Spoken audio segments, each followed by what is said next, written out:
of it. It'll serve the good of the game. We'll do it. I'm shutting off my phone now. Yes.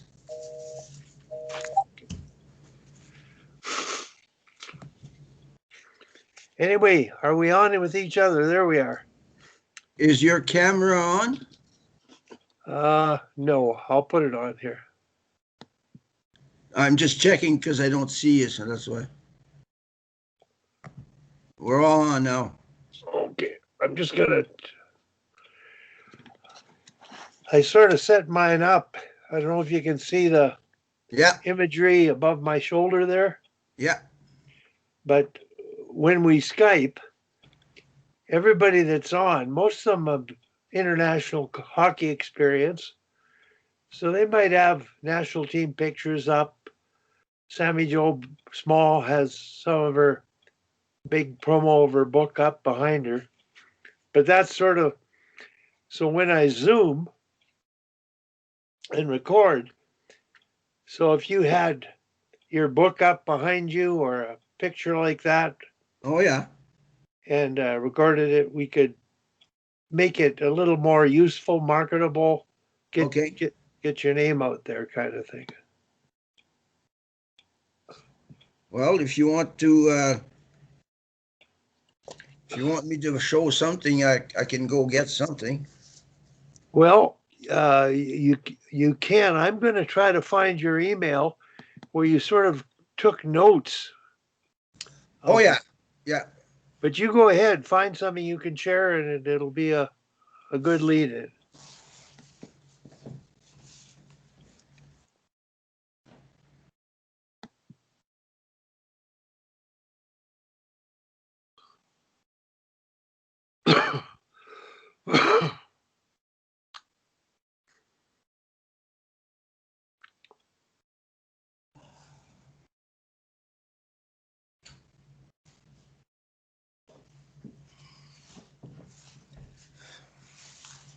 Well, of course, my main pieces are my two books. One is on personal development, how to reach peak performance. Yeah. And the other one, of course, is on leadership, written with two of my clients, sports and business. Okay. Can you hold them up? Of course I can hold them up.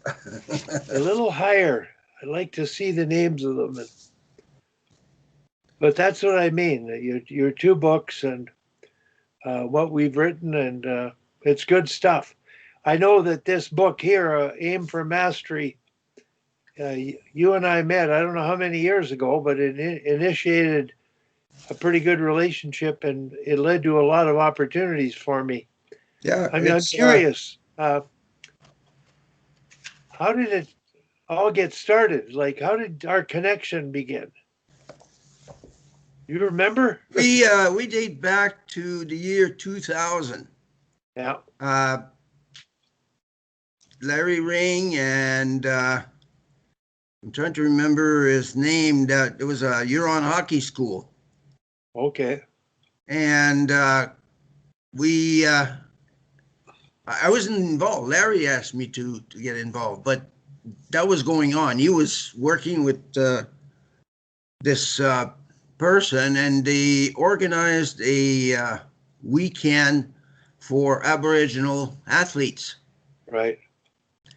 And I guess you're a known person in the circle. They invited you to come to Ottawa to work with the athletes.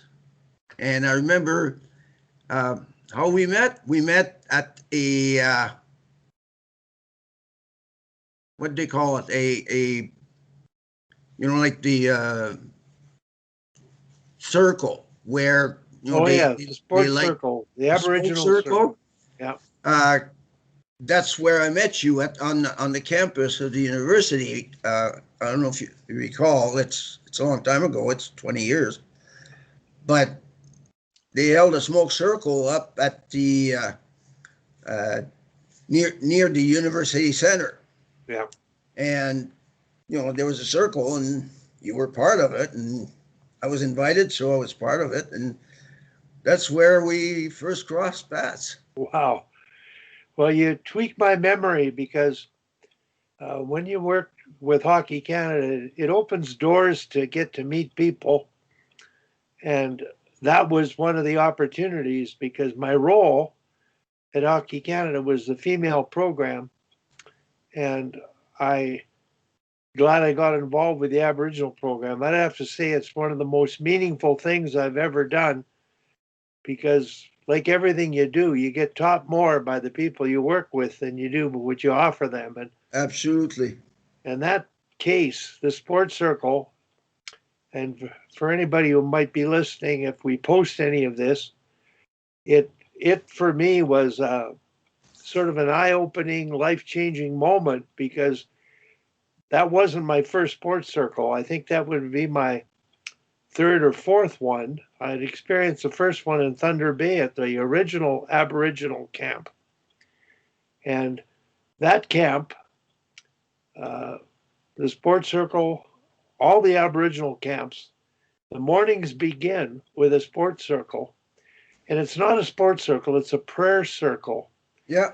And they expect all the athletes to come and coaches to come and pray and smudge themselves. Yeah.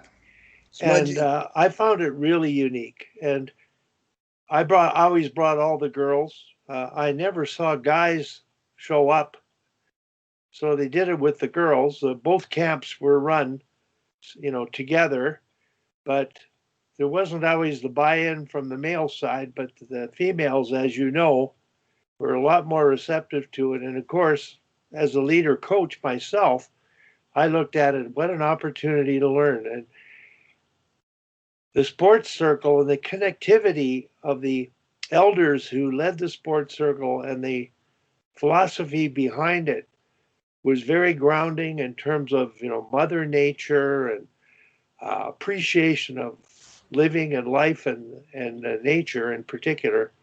It really, to me, opened my eye about, boy, when you look at our times today, the Aboriginal way of life and connectivity is something that's missing in, you know, today's state of economic and political affairs. So that resonated with me. And I've seen some miraculous things happen in sports circles that people might regard as, oh, that's not true. That's unbelievable. You're just doing it. And the circle you were at with me, and I don't know which one it was. It was the first one or whatever. We were at the University of Ottawa campus. And normally, when you go to a sports circle, they find a place of nature by a creek or a river, surrounded by nature. But University of Ottawa campus didn't have that many places, so we found a place near the residence, which was close to the highway, driving into the busy highway nearby, and lots of cement with a little bit of grass.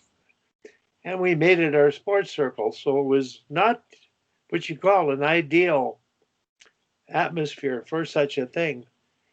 But at the very first sports circle, I believe it was the first one, I was just awestruck because during the ceremony, I was standing beside one of the coaches, an Aboriginal lady, young lady, played in the NCAA, who had been in the sports circles with me a few years before that. She's now coaching. And during the ceremony, a bird hovered in the apex of the circle above us and just stayed there for the most of the ceremony. And I didn't think anything of it, but what an unusual thing to happen. And I didn't say anything, I didn't do anything, I just went with it. And the next morning, and I don't know if you came the next morning, Ray, but the next morning during the ceremony, a rabbit hopped into the center of the sports circle. And I'm looking to my left and right, and I'm looking behind me for a cage, saying, what's going on here? And when it was all over, I talked to the coach about it. And she said, no, this is quite common in sports circles. The animals, nature, uh, the energy that's transmitted by humans and nature, it comes together. And I always remember that. And boy, I've got more stories I could write a book on that the average white person would absolutely brush off as being bogus, Yeah, phony absolutely. makeup. But when Uh, you live that, you learn to appreciate what they had to offer. And, once again, to me, it's not about the hockey as much as it is about this kind of thing, the connectivity with the sport and life and what it can do for you, and bringing the Aboriginal girls together and trying to make them better hockey players. And I think making them better people, which they might have been before assimilating into our way of life, which is causing us more trouble than ever now. well, But the this business of reconnecting uh, is exactly what uh, John Nesbitt was talking about back in you know 30 almost 30 years ago when he wrote the book Megatrends, and he dedicated a whole chapter to the fact that technology alienates us. And he made the point that the more we go forward and the more technology invades our life, uh, we have to make an effort to connect on a human basis because, like we're living it. And people that I coach, most of them suffer from, well, again, I was working with a client last week and he used the word slave. You know, we're slaves to our phone. And I'm not the one that said it. He said it, and I said, you know, it behooves us and it belongs to us to do something to get out of that mode. Because if we don't, we're more and more run by robots in the shape of a cell phone. good point. Excellent point. And when you tell that story, I don't remember the rabbit. I was there for the bird. I was not there for the rabbit. But like it's. Uh, I'm trying to find a word. Like it never struck me. But now that you mention it, and of course because of all the work I do, as far as performance and how like it's all inside. It's not outside of you, and you have to be present. You have to be mindful. You have to be focused and uh, work on the foundation of what you carry, experience, expertise, knowledge, skill, because that's where it starts. And if, like there's a reason why I wrote this book and I'm writing another one on leadership, is the fact that in the end, we're all leaders. Like we shouldn't look at somebody who is responsible for a group to be a leader. Everyone should be a leader. You've got to lead yourself first and lead others. And sometimes we have more trouble with ourselves. So, you know, I, I, Absolutely. I don't want to, I'm so thankful for the opportunity to having connected with you. And over the years, we've never lost that connection, but we've been out of touch for a few years here. And the work experience we've done together with university coaches hockey, and I remember the presentation you had me do with the GG football team. Uh, it was just amazing the opportunities that occurred where you could get out and make a connection with people, and they would go away with something and take something from it. Um, I just wanted to get back to the Aboriginal prayer circle because I think the highlight story, which is the one that people would say, what a bunch of crap. It might have been the last one I did in Ottawa. And this time they actually went to an Aboriginal site on the Ottawa River near the Oh yeah. Parliament buildings. And we got to tell stories. We sat around a campfire and told stories. And of course, my turn came to tell a story. So I told that story.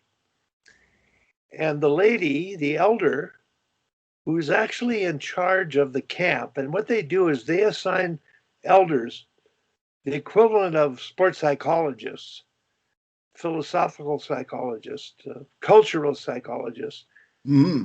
They are there for the camp, just to be there for the players and the kids, and to talk to them and to help them understand what's going on. And uh, one of the elders, it was after I spoke, reinforced the same thing in a story she told, driving in British Columbia in bad weather conditions in the mountains in the Coquihalla Pass. Absolutely couldn't see a thing. And she said an eagle guided her for 100 kilometers till she got to her destination. She just followed it, flying in front of her vehicle. And of course, oh boy. But I believe it. And the power of that kind of thing actually happening, I think it it really defines the importance of the connectivity. Well, one thing that like I read a lot about this stuff because I believe that performance has to do with like the whole mental and emotional and psychological state. Um, Deepak Chopra, which I'm sure you know the name. Oh yes. I don't know if you've read some of his stuff, but he's one, for instance. But there are others. Eckhart Tolle Yeah. is another author. I've read both their. I've read their books. I actually attended a Deepak Chopra session at the auditorium here in Calgary and heard him present. It was pretty impressive. But no, I'm very familiar with them, and I think they're catching up to what the Aboriginals have known for their entire existence. Well, that's what I was going to point out. I named these names because they've written about the idea of all of this, like the eagle, the rabbit, the bird up in the sky. They're always there. It's just that we are not open to it. And therefore, we don't see it or sense it or feel it. If we are open to it, we will see these magical moments all the time. Good point. Great point. I'm not the one that says that. It's the people that are working in that interzone, if I can use the term, like between the physical and the metaphysical. And if, like the case in point, what you just talked about, if you stop and are conscious of what's going on around you, you sense, and sometimes you see stuff like that, like it confirms this interconnectivity, not only with people, but with nature. Well, Ray, I just had a thought from what you've said. Prayer, the prayer circle, and it's a gathering of people or an individual by themselves being self-aware at that moment and trying to connect with whatever, a spirit, a higher spirit, nature, you name it. It makes more sense to me now, having discussed this with you. So I thank you for that. But Well, Uh, if we go into another field, um, like I had cancer and ended up my immune system was shot. I was in intensive care isolation for 11 days. And during the time I was there, my oncologist came to see me because I was kind of saying, I'm not going to continue those treatments because they're killing me. And when he came to see me, we talked about this business that, like I'm the one that decides if I'm going to heal or not. It's not you. You're a helper. You're an aid. And was it that I was lucky? This oncologist was open to listening to the fact that it's not only chemicals and radiation and stuff like that that can do it. And he told me about somebody in his family that had cancer and was healed through a prayer circle. And I recount this story because it links up with what you just said. I have a friend right now. His wife has been diagnosed and she's been living with uh, terminal, like stage 4 cancer. And I believe, like she's supposed to be gone, like maybe 6 months ago. And I believe that that person is going to survive because there is a prayer circle around her. yeah. And there's no more treatment, nothing. And she's still carrying on. And, like I'm expecting her to kind of get back on her feet. Yeah. No, I've similar to you, my heart attack in 2007, and the prognosis was very little chance of living, and if I did, being having a degree of normalcy would be very almost impossible. Highly And improbable, like they say. yeah, and to be 14 years later talking to you, I think is an indication of that. And it wasn't actual prayer that I thought of, but there were two things that resonated to my experience with my faith and Catholic background. Um, the first thing was I remember being unconscious in the hospital, but aware of people around me. And our uh, a priest from our school who was, taught religion, Father Roop, he's since passed away, came to see me and literally administered the last rites, I believe, Yeah.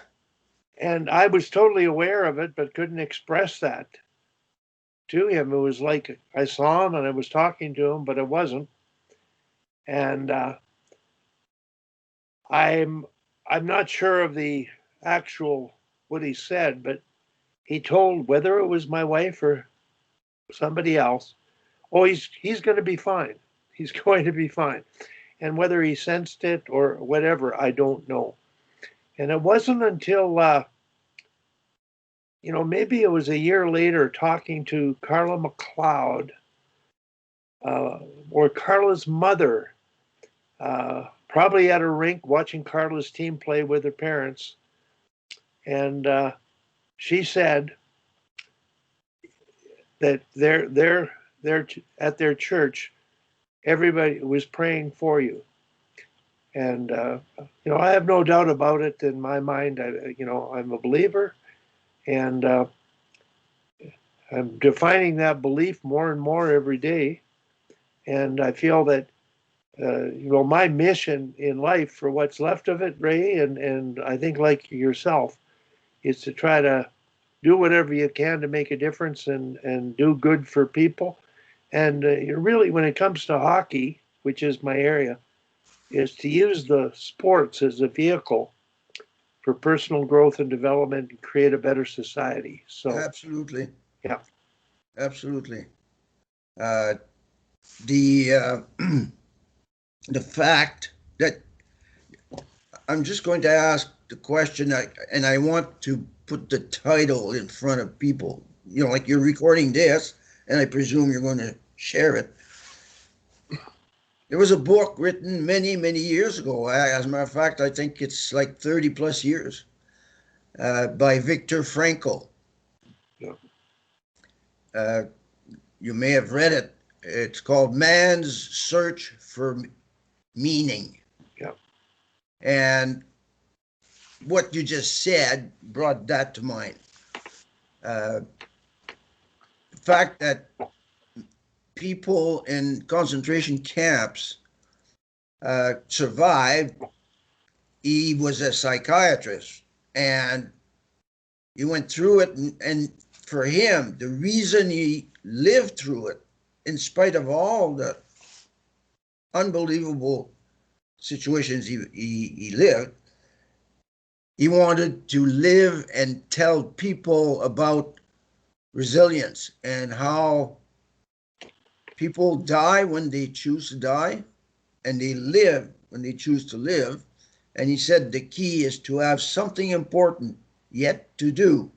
And again, I'm full circle. I'm coming back to what you just said. You know, like you're still alive because you had something important yet to do.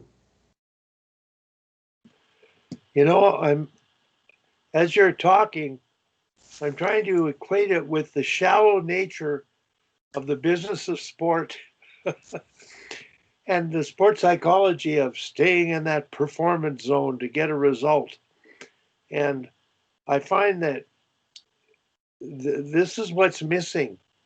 You know, it's just such a privilege to play a sport, whether you win or lose.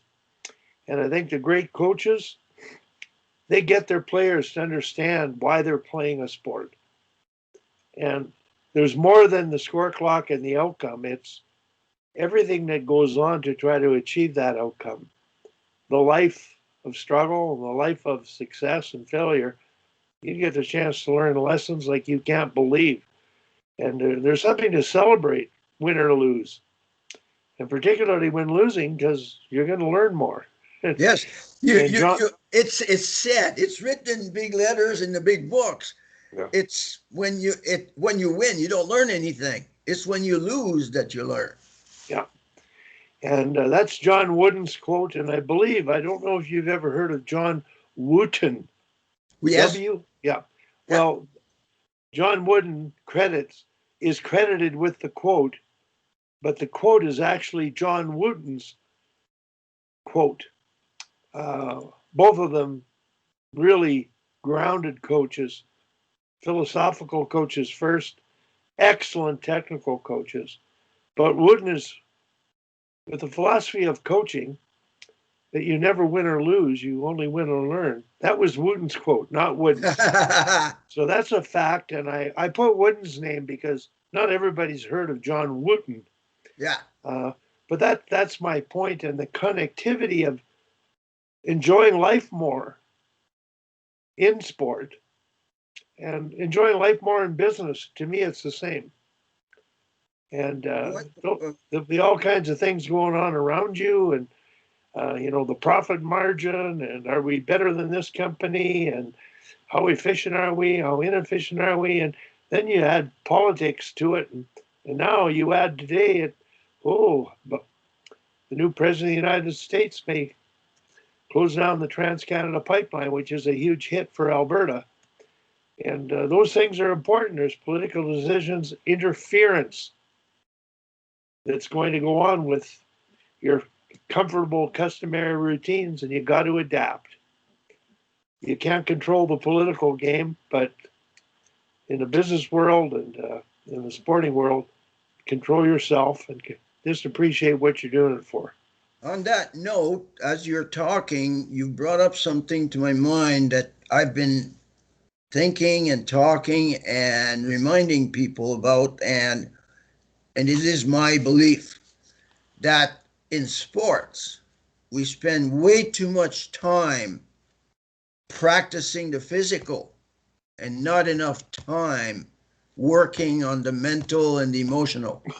Yeah. And I take swimming as an example, like it's the worst example as far as I know, where the swimmers spend up to 6 hours in the pool every day and barely any time in developing the capability to focus and to be resilient and to learn and to integrate.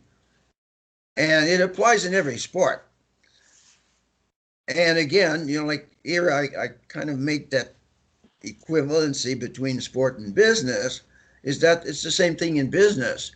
Um, I put that down because it's important from the point of view of business, is that when you look at the agenda on a business's meeting, any meeting, there is never, and I know because I've done a lot of work in organizational development, and I introduced the idea of the wellness and well-being of the team as an element of the agenda every time the group meets. And most people have never heard of anything like that because they don't do it. They take care of, like you said, profit, bottom line, like programs, procedures, policy, and, like the challenges and the threats and whatnot. They never stop. And now I'm going to quote Jim Clemmer. Uh, you know the name very well, who talks about working on the business as opposed to working in the business. Yeah. Big difference. Yes. And Yeah. what happens is that because they don't work on the business, they don't get the juice, if I can use the term, of the human element that is involved, which is essentially the key to every success. Yeah. It's not technology, it's not policy, it's not programs. It's the goodwill and the desire and the dedication and the determination of each and every one working in that circle to succeed, to get things done, to achieve the goal. Yeah. No, we're on the same page, and I didn't realize this, until we've talked the past few days. We've been able to reconnect because of your connection with your tango and the number of people on it getting out to get their messages out. And what I've done personally since COVID, just and not being able to work for anyone, just stay at home and do this kind of thing, which I have time for, and make me feel somewhat useful or connected with what's going on in the world. Yeah. Because, when you get to be my age, you sort of worry about doing things that can be helpful and wanting to make a difference. And that's why the Thursday morning Skype group that we have is so valuable for me. Gives me something to do. And you can't measure the value of it relative to the people that are on. But so many people who want to learn and grow. And I've sort of manipulated them to buy into the concept of whatever you're saying and sharing is for everyone to learn from for the good of the game. Because you do what you do for a business, but you do it for the good of the game or the business or the society. And I think that's the message of what I'm trying to deliver here is that everybody's trying to make a buck. There's people out there focused on the end in mind, and the end is the buck. And I don't think you ever want to focus on the end in mind. Focus on the good in mind, and the end will come. And it comes for all of us at different times. So I'm just trying to go full circle relative to anyone's birth, existence, life, to just doing something of value with what you do and making a difference in what you do, a purpose.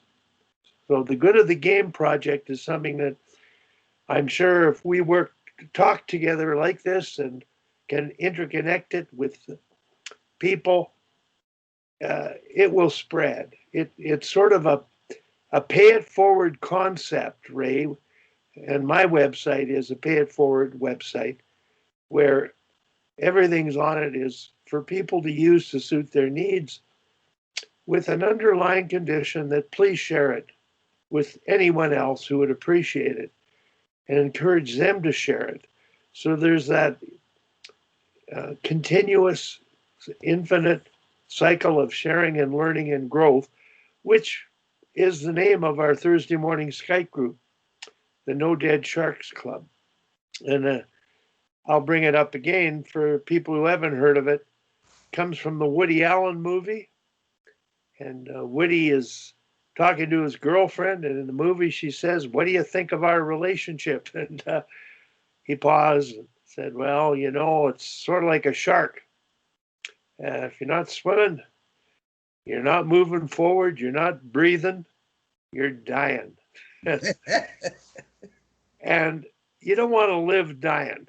No. You want to have a relationship that's growing and whatever. And you don't want to go to work and hate it. You want to go to work and love it. And so that movie and what we do with our Thursday sessions, and oddly enough, there's a group of about 10 people that are regular participants, all of which have a wealth of knowledge equivalent to anyone I've ever talked to. And we keep inviting people to come on. And there are some young people, unfortunately, that I'm sure would love to be on, but are too busy with their jobs.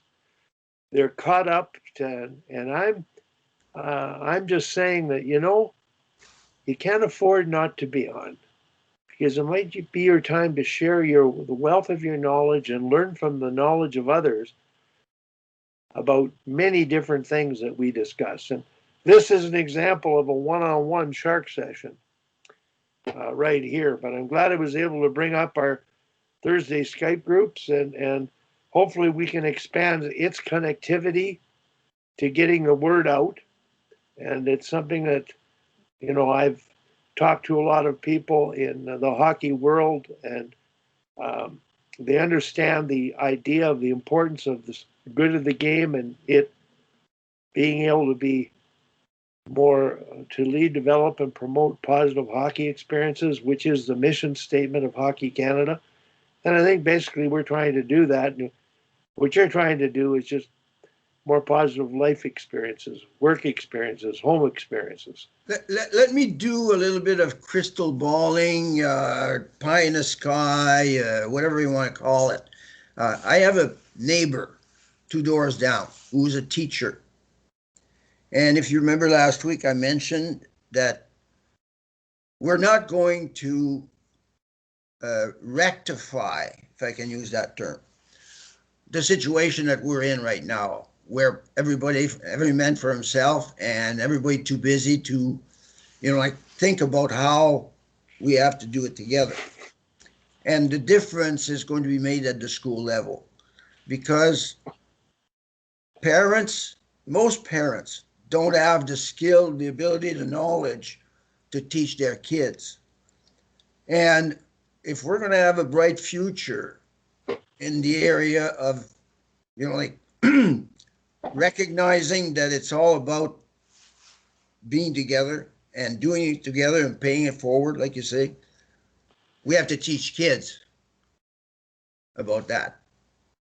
And, I can't help but think back when I quit smoking and the program was participation and my kids went to school and they came back and they're the ones that forced me to stop smoking by their encouragement, but also requests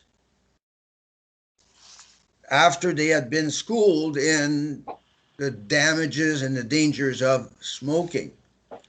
And that's what I see as being the key factor that will flip our society is we have to inject into the education system this concept of you know, like we can use the sports circle of the Aboriginal people.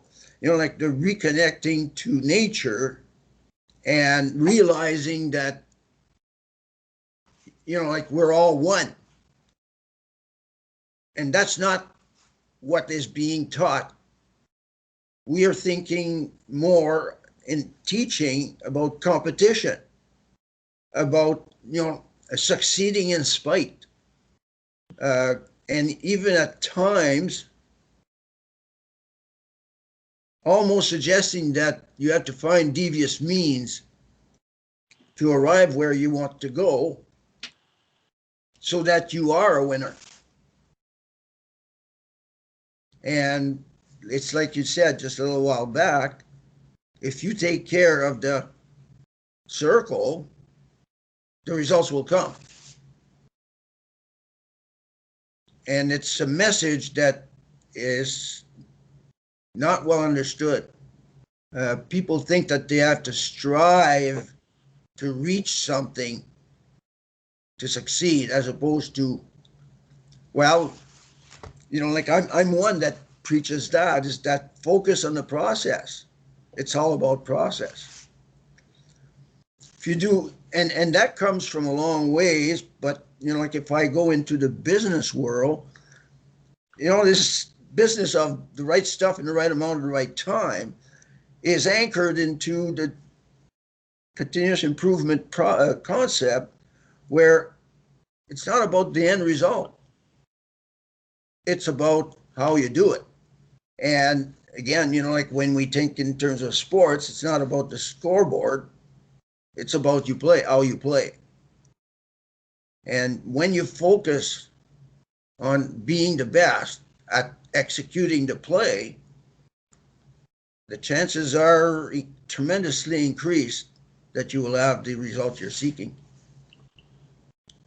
No, I understand that, but the business of sport, and these would be professional sports, I find it amazing the sportsmanship at the end of the NFL championship, at the end of the Stanley Cup championship, that last game, the respect that players show for one another, the athletes, they get it. Yeah, they'll cross the line behaviorally because emotionally we're human and lose it. But I find hockey and all other sports, I find, you know, after games, the playoffs are in the NFL are going on now. And I see players coming over and acknowledging one another like they get it. And you know what? You talked about the kids affecting you in participation. They get it better than adults. Of course. And I think, uh, I mean, we were kids at one time, and I don't think we ever thought about wanting to change the world, but you just thought you could. You know, you were that adolescent period where you knew it all and you just Yeah. could do Nothing's it. impossible. And I think one thing I think that's happening today, and because of technology, kids are more educated than we realize. They're more in tune in keeping up with the things that I'm afraid of. You know, you've got this new program, your Tango. We're trying to get this digital transformation happening and to get the word out. Well, these kids get it before we ever will. And I think we've got to really put more faith in the young generation and more trust in the young generation and help them help us. Mm. As long as you know why you're doing what you're doing, it's for the better good, the bigger good. And I believe that kids think that way. They don't know about skin color till adults bring it up. They don't know about winning and losing until adults make it a big deal. I Uh, and I think there's a lot to be said with the young generation and doing a much better job in how we learn from them and adapt to the importance of play and fun and the idea of enjoyment from being alive and playing a sport in particular. And the best class in elementary school is recess. And we I gotta take that down because that's a quote. Keep going. and that's what I find. And there are people in physical education that understand the importance of play and just kids going outside, participation, exercise, healthy activity, but a complete loss of yourself and enjoyment of the company of others and the activity that you're doing. And that's why sports is such a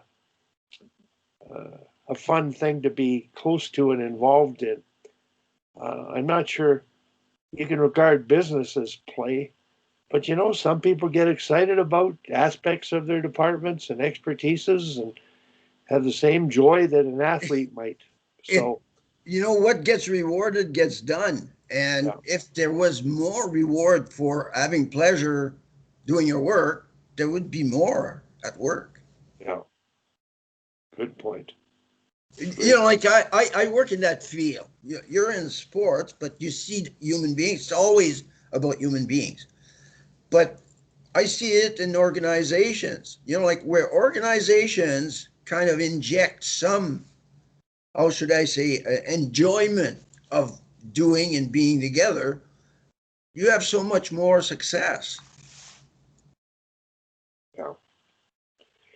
Well, there's a word you used very early in the presentation, and um, you mentioned the well-being of a team, but you used the word belief. And I wrote down when you used the word belief, the job of any coach, and I think any business leader, is to transmit belief in those you work with, in terms of what you're doing, what you're capable of, that you don't even know, the infinite potential be in every human being. And in sport, in particular, with children beginning hockey who love the game, I find that the criminal part of the youth game, they shorten the bench and they begin to focus on the score clock. Kids don't get to play and enjoy it. It becomes an adult, end in mind, business result oriented, outcome oriented. The enjoyment's lost, kids quit. The abuse in minor sports, I don't think you can match it in business. You might know better than me, but can you imagine what we're doing to our young people in terms of the disservice of allowing them to develop, transmit belief, and discover what they're going to be, what they're going to enjoy, and be best at? Yeah, what you're talking about translates into business big time. Uh, there are, why? Okay, I'm going to ask this question. Why do you think there are so many people? It says 85% of people, that's research in the States, 85% don't like their jobs. Well, the fact of the matter is, it's not that they don't like their jobs, they don't like their management and how things are done. Yeah. People thrive when you challenge them and you give them positive feedback. And like last year, I did some training up in Iqaluit, performance management, and I've done this quite a bit in the last maybe 15 years. And I come from a long ways away. I was an employee at one point in time. And the performance management system is bad because it kind of dwells on what you didn't do right and doesn't pay much attention at what you did you did right and puts too much emphasis on what you did wrong. And I lived it as an employee, and then I've lived it watching organizations. The idea is that human beings thrive on positive reinforcement and get worse on negative reinforcement. And it's, you don't have to be a rocket scientist. It's now proven. There's a there's an organization in the States, Zanger Folkman, Joe Folkman and Jack Zanger, and they are the epitome, like the top notch researchers in business. Like they've studied and quizzed and researched hundreds of thousands of people, and I I extract from their research and their talk a lot of stuff I'm doing now, which has to do with the fact that leaders, like do so much better when they focus on the strengths of the individual as opposed to the weaknesses. And, like I go back to my own experience and yours, and I'm going to use the example that struck me when you told me about it. I've never forgotten about, like taking a bunch of football players, putting them on the goal line and asking them to do something, like 10 yards, stop encouraging them to do the right thing. And when they get to the other end of the field, they've got it. Ray, if I can tell that story for coaches of football, but any sport, and maybe leaders will pick up on what the impact of the power of positive reinforcement. Typically, when you coach or lead, you tell them what to do and how to do it. And yes, you've been there, done that. And you know the technical aspects of performance and the skills you require to perform the tasks you've got. Well, in football, this is drive blocking, and I picked it up at a course conductor leadership development clinic put on by Hockey Alberta, and they brought in a speaker who brought up the exercise and gave us a sheet, 75 ways to say good job. And he explained the power of positivity and the increased energy that occurs within you, strength, visual awareness, everything is multiplied. And I had a brainwave. Right at that moment, I said, I'm going to try this coaching my football high school team. And I did. I went back to, after the weekend was over, I prepared for the Monday practice, and I designed one drill, which is the bag drive relay race, where you split the team up into the 4 units of, offensive speed players and position players, defensive speed players, position players, old linemen, strength position players, and 4 units. And they all had to do a running drive block of a 60-pound dummy and get it from one end of the field to the other. And if you can visualize the drill, there's a player holding the bag. There's a line of players waiting to take a turn.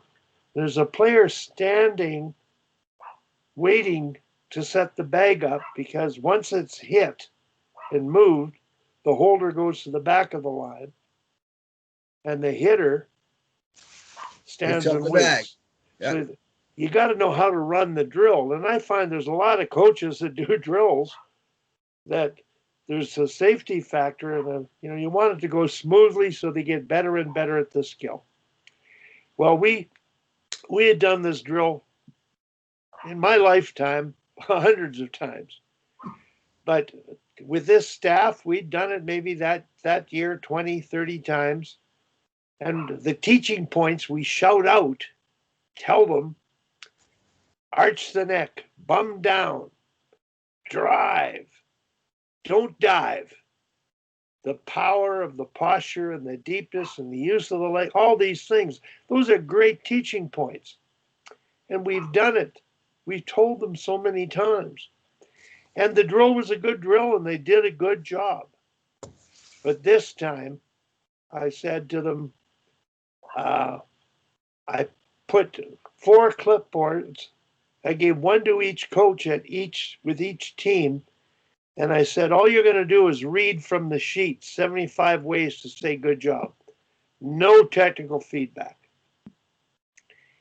So they started out and they looked at me like I was crazy. And it's sort of like looking at this prayer circle and telling people about the bird that lands in the middle and the rabbit and the eagle that led the thing. But 25-yard line, the hits were as good as ever. Those bags were popped pretty good. 50-yard line, they were better. Those bags were being popped farther. The players were building energy. You could just see it. And the coaches were shouting those, way to go, wow, excellent, what a hit, good job, all this, all the words they read from the sheet. And 75, it was unbelievable. When they crossed the goal line, they were high-fiving each other like they had won the Rose Bowl. It was amazing. And Ray, a story I haven't shared, I told this story at a banquet, not a banquet, course conductor clinic for Development 1 coaches, which would be level 3, which would be competitive AA, AAA players, so-called, quote, elite at that age. And that can be a distraction because they think they're better than they really are. Yeah, yeah. But anyway, I told them this story, and it's a 2-day clinic. And I said, experiment with this if you dare. Experiment with this in practice if you dare. Well, the next morning, a coach came to the beginning of the clinic and said, I want to tell you a story. He told me this story, and I made him share it with the coaches during the clinic.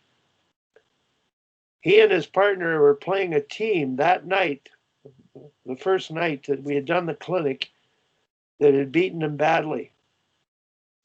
They played him again, and he used that sheet on the bench, him and his co-coach who was at the clinic. The team they had lost 6-1 to, they beat 5-3, using only those words. And I don't really think we have to tell them what to do much anymore. We just have to encourage them, point out what they do well, celebrate it, have them celebrate each other, and you'll have peak performance sooner than later in sport. Now, I don't know how you translate all of that into business, but I think the message is there that we get carried away in what we know and wanting to pass on our knowledge and expertise when just realize inside of them there's more than we think. When you talk about that and you say, how does it translate into business? You know the name Tom Peters? Yes. In Search of Excellence? Yeah. 35 years ago, he wrote about management by walking around, MBWA. And he was suggesting at that time, catch people doing something good. Okay? Like, don't go around looking for somebody doing something wrong or something bad. Go around looking for people that are doing something good and giving them a pat on the back for it. And, you know, like, again, this all links back to the research I kind of mentioned a while back, is that when you do give positive reinforcement, it is strange, but when you look at you step back and you look at how humans work, what gets rewarded gets done. And what happens is that when you do that, those who are not so good at execution start executing better because they want the pat on the back too. So what you're talking about is exactly the same in business. You have to emphasize what's being done that's done well to help those who are not doing so well to kind of decide, because motivation is not from without, motivation is from within. And when somebody changes and improves, it's because they want to, right, Wally? You know, like you can whip a player, an athlete, all you want, and I'm thinking right away when I talked to you about that, about one of our players in the 2000 Vanier Cup. It took us 4 years to help him understand that it was not his way, it was the team's way. And we even, I remember like the year before we won the championship, the coach benching him for a game because he was a receiver. He was supposed, like we had a pattern and stuff. It was all laid out, but he kind of would not do it and then come back and say, well, I thought this would be better. Like he always kind of, his answer was always, well, I thought it was going to be better. But I just went through an experience before Christmas where we had a celebration of our 20th anniversary Vanier Cup. And we had 35 of those players on a Zoom call. And he was part of it. And we watched the game together. And it was unbelievable. I'm talking about him because he was noticeable from blocking, receiving, like doing everything right. And we brought him there by encouraging him to do the right thing. And this guy now, like in business, is very successful. And, like I talk to him once in a while, but his name is Pato Brio. And, like I that's the reason why I do what I do, because players come back to me years after and tell me how I helped them to get better, because, it's about peak performance. Do the best you can under the circumstances. Now, Ray, related to that story, did the player you said in a game did something that you had to sit him for? He didn't do what the team strategy was? Yeah. And he thought it would work, right? Yeah. And I've had that happen with me coaching with a quarterback, because I called most plays, all plays, and he changed a play, and it didn't work. And I talked to him after about it, and I said, I haven't talked to you about changing plays, but right now you don't have the experience to do that. And I've often wondered in pro sports, watching Brady, Breeze, and these great quarterbacks, who's calling the plays? And you've got somebody up top, and you've got coach on the bench, and I don't know if they're mic'd on the field. Yes, they are. Yeah. But I'm sure there's tremendous communication to the point where it's not a distraction. It doesn't interfere with what they're doing at that level. And here's something that startled me. In the Flames were playing against the Canadians. I'm not sure if it's the game they the game they lost. I'm not even sure if it's against the Canadians. They had a power play, and of course they got Draisaitl and McDavid out. And they break out of their end. And power play breakouts are sort of structured, do it this way things. Lenny Berry stops behind the net, sets the puck up, and McDavid, uh, Draisaitl builds up speed, picks the puck up behind the net, and Berry is waiting way back, following up the ice, waiting for the pass back, which is a common strategy now. Yeah. Well, McDavid was behind him and on the side, and Draisaitl threw the puck back to McDavid. He didn't know what to do. McDavid ended up getting so much speed, went through the zone with so much speed, got to the inside, scored the goal off the power play entry. My question was, Barry never knew what he was doing. Those two creative players, in my mind, I don't know, I'd like to ask, did you guys decide this yourself? I think they did.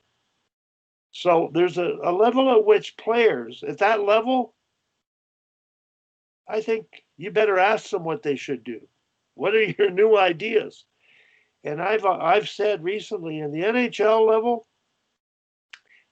I wouldn't tell them to do anything. I would ask them questions. What do you think? Because they are ahead of us on the bench. They're ahead of us. And I think coaches have a little trouble, but they have to be better at asking questions, letting the players think at any level, to engage them and respect them, to build their trust. I think that's the missing thing in sports.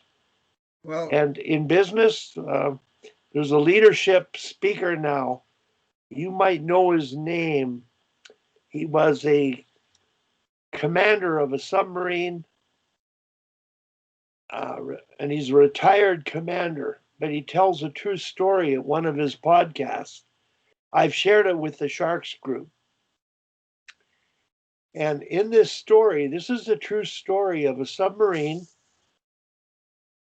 whose commander had met with all the troops, so to speak, or whatever you call them on a submarine, to discuss what they were going to do. And he viewed it as two options, but he totally directed the meeting.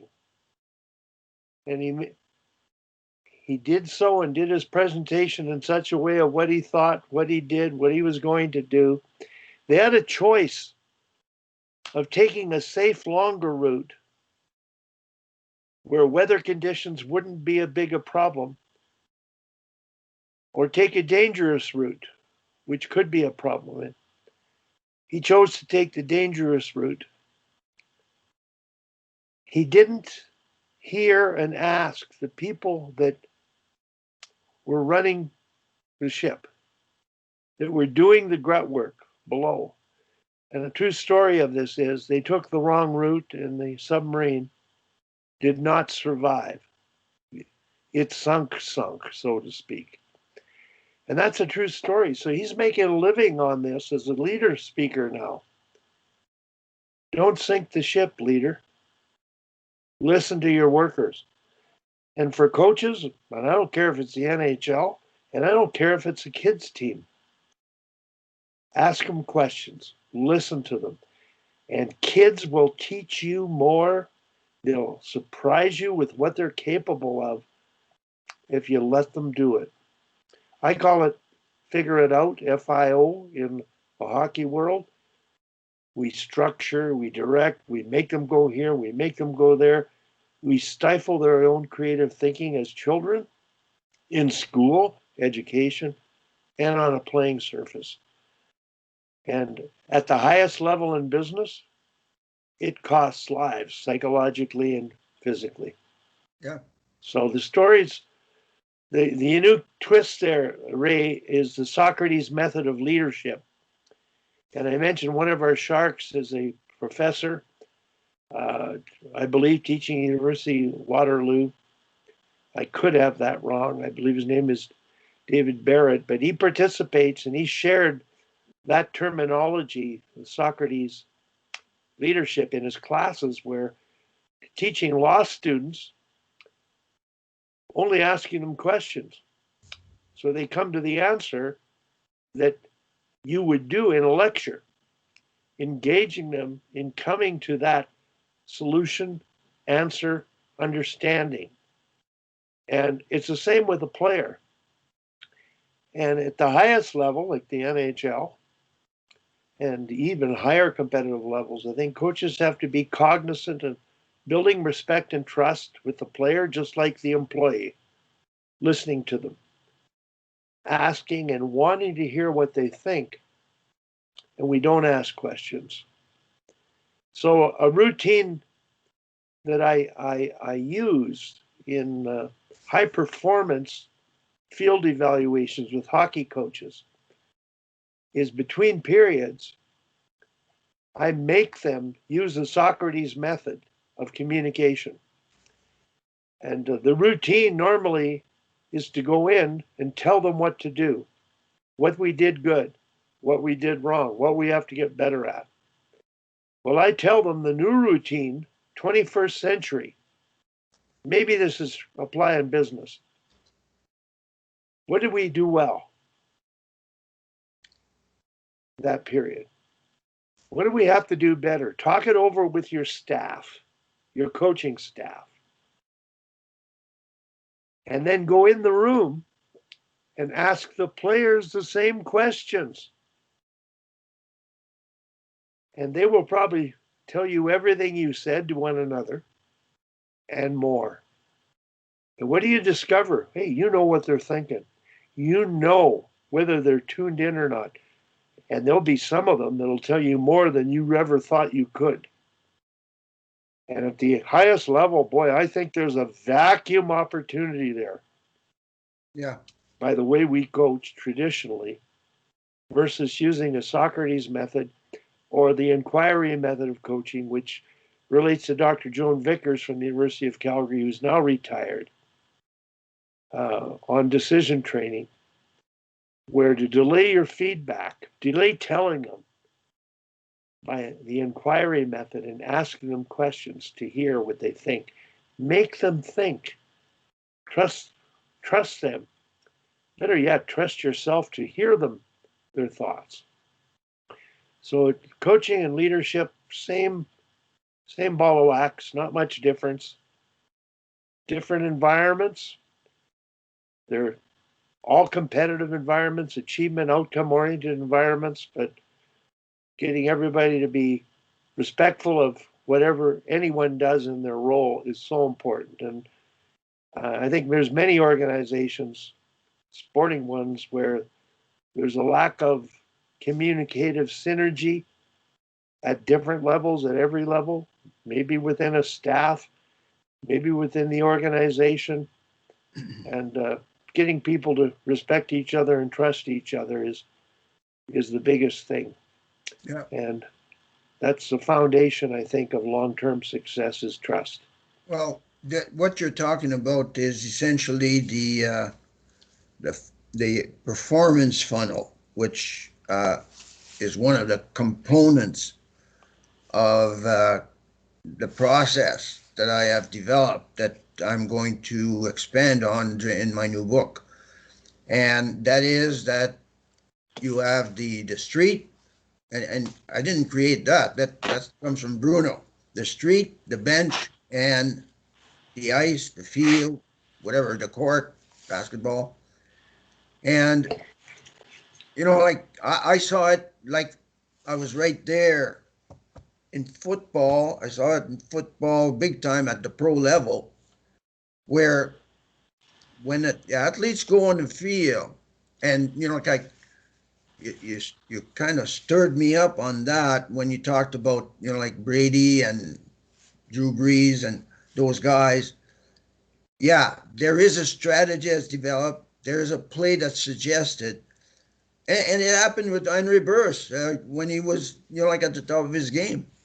You go on the field, you're now in charge.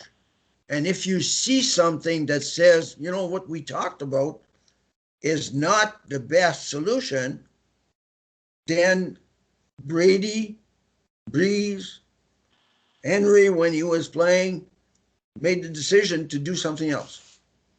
And the something else was, of course, something that had been discussed in with the coaches and, like the whole thing, that there was an automatic, if I can use the term. It's not, okay, what do I do now? Because all of a sudden I come to the line and these guys are not lined up, or their lineup on defense is going to blow up that play like right off the bat.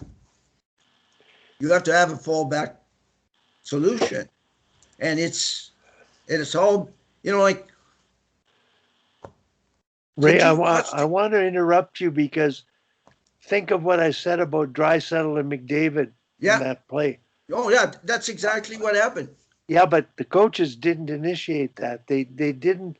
Of course not. I don't know. I don't know because Lenny Barry didn't know what they were going to do. He just said, "Well, they do what they do." Yeah. In other words, you've got players that have a license to do that on their own, Yeah. when you maybe should be working with players to listen to what they can do, so Lenny Barry isn't shocked when it happens. You know what I'm saying? Yeah. So only the very best players, Brady, Burris, after how many years? And I think in football, I'm curious about the point at which university, you worked the Vanier Cup teams, could a university quarterback change the play? Uh, Only if I think that it happens, but only if the guy's got 5 years behind him. That's right. Experience is the Yeah. bottom line. Yeah. And in McDavid and Draisaitl's case, they don't have as much experience, but they have superior talent. Yes. Players are more talented than the people that are coaching them, and that's not a criticism of coaching. No, absolutely not. They grow in the game and evolve and are developing faster than we can. Well, they like all the talk about players getting comfortable playing together. The fact of the matter is, and like, I'm sure that you're in the same boat. You've watched so much sports, is that you can anticipate. I remember, like when I was in Edmonton and watching Gretzky. I watched Gretzky. I didn't watch the game. And you could see his thinking process, anticipating. And that's what you want to appreciate, is the fact that in performance, the one who is asked to execute knows better than any coach what should be done on the moment. And therefore, you have to trust it. Yeah. It doesn't matter if you're Scotty Bowman. Yeah. Well, when you think of Gretzky and how his father raised him, asking questions, pointing out what was happening, salt and pepper shakers on the kitchen table, thinking the game out loud with his dad. Yeah. And that relationship continues where after games as a pro, his dad would have a conversation with him about some of the decisions being made. But he developed a hockey IQ above all, which was incredible. I'm saying that